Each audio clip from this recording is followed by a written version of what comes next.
Hi po mga ka-agri, kumusta po? Ngayon po ipakita ko po sa inyo ang isa sa mga tanim ng ating isang ka-agri. Taga Isabela po si Sir Renan Nel Sagario.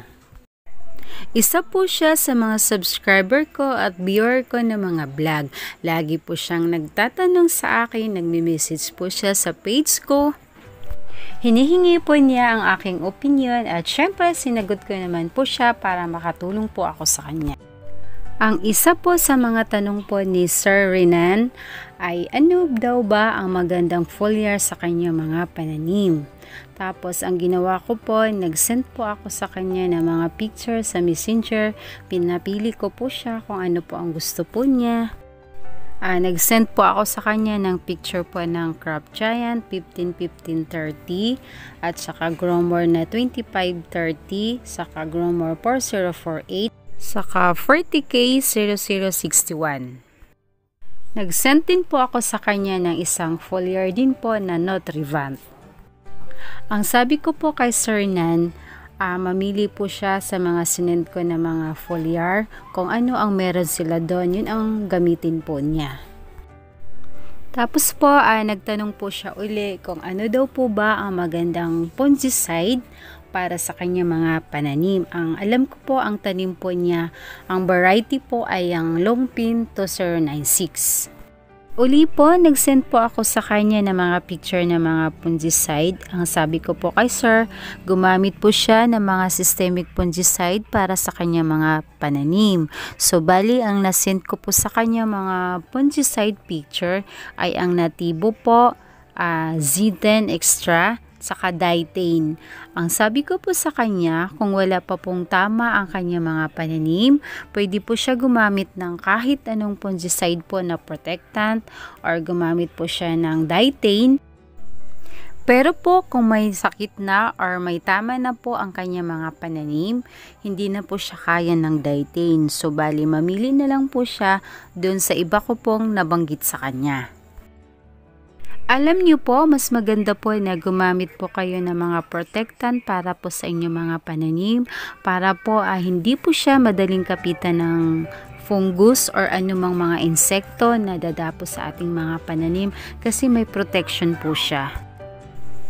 Ngayon po, kung may sakit na po ang ating mga pananim or mayroon na po tayong nakikitang tama or mga insekto, dapat po natin silang agapan.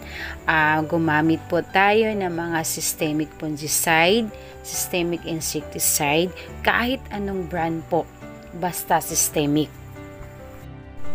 Pero po, dapat po nating alamin kung ano ang mga insekto na dumapo sa ating mga pananim. Para po, yung bibilhin po natin, angkop doon po sa insekto na ating papatayin.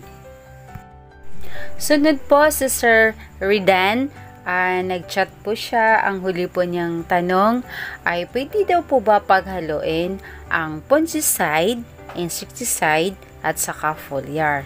Sabi ko naman po sa kanya, doon po sa mga tinatanong po niya sa akin ng mga fungicide, si Nativo, si Z10 Extra, si Nutrivant or si 40K 0061, saka si Gromor, si Crop Giant, pwede po naman natin silang paghaluin. Sabi ko po kay Sir, pumili po siya sa isa sa mga foliar, fungicide, saka insecticide kung mayroon man po, ayun po pwede po niyang paghaluin. At saka po ng isang araw nakareceive po ako ng chat sa kanya. Nagpadala po siya ng mga picture po ng kanya mga pananim, yung video po niya, at natuwa po ako sa resulta at napakaganda po ang kanyang mga pananim. Maganda po yung resulta ng mga gamot na ginamit po niya. Sa katunayan po, itong mga background na ginamit ko po dito sa video na to, sa kanya po ito nanggaling. Lahat pong mga picture na to, yung video na to, sa kanya po ito nanggaling. At pinapakita po niya yung resulta ng kanyang mga pananim. At makikita nyo naman po, napakaganda po ng resulta. At dito po, tinanong ko po siya, Sir, ano po ba ang foliar na ginamit niyo po dito? Ang sagot po niya sa akin, ang ginamit po niya ay ang Nutrivant foliar. At saka tinanong ko din po siya kung ano po ang insecticide na ginamit po niya. Ang sagot po niya sa akin, ang ginamit po niya ay ang Lorsban. Tapos, tinanong ko din po siya, Sir, ano po ba ang ginamit yung fungicide po dito? Ang sagot naman po niya, ang ginamit po niya ay ang Nativo fungicide. Sana po mga ka-agri sa pamamagitan ng bidyong ito may makukuha kayong mga tips para may apply nyo po ito sa inyong mga pananim para mapaganda po nyo ang kanyang mga pananim at nagpapasalamat din po ako sa inyong lahat sa lahat ng suporta at tiwala na binigay nyo po sa akin at sana po lagi nyo pong panoorin yung mga video ko, yung mga susunod kong video. Sa mga hindi po nakapag-subscribe, mag-subscribe na po kayo. I-click nyo lang po yung notification bell para lagi po kayong ma-update sa mga susunod kong video or mga sa susunod kong upload. Maraming salamat din sa iyo, Sir Dan, sa lahat ng suporta niyo, sa tiwala niyo po. Good luck po sa inyong mga pananim at sana po pagpalain po kayo at makaani po kayo ng marami. At saka mga ka-agri, pwede nyo din po ako sundan sa page ko. Type nyo lang po yung Pearly. Para kung may iba po kayong mga katanungan, pwede po kayong mag-send doon sa akin. At kayo po ay sasagutin ko. At sana po mag-follow din po kayo para madagdagan naman po yung followers ko. Shout out po sa lahat ng mga subscribers ko, Ka-Agri, YT Sisters, Kaapo, Team Palangga, Team Mangyan, YT Friends. Maraming salamat po sa inyong lahat. At maraming salamat din po sa tatlong member ko, si Sir Wilfredo Maronilla, si Ma'am Janet de la Cruz, saka si Siskoy, ako si Nika. Ayan, maraming salamat po sa inyong lahat at sa lahat ng suporta po nyo. Mga ka-agri, abangan nyo po ang susunod kong vlog. Dalawa po yung pinag-iisipan ko.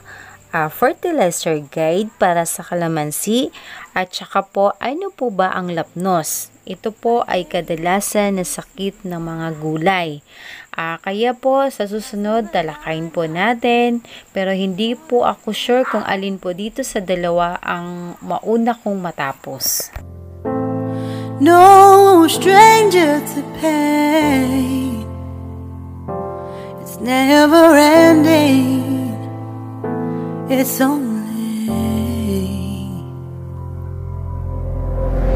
something I can't forget. My heart won't let it rest, but you keep on forgiving.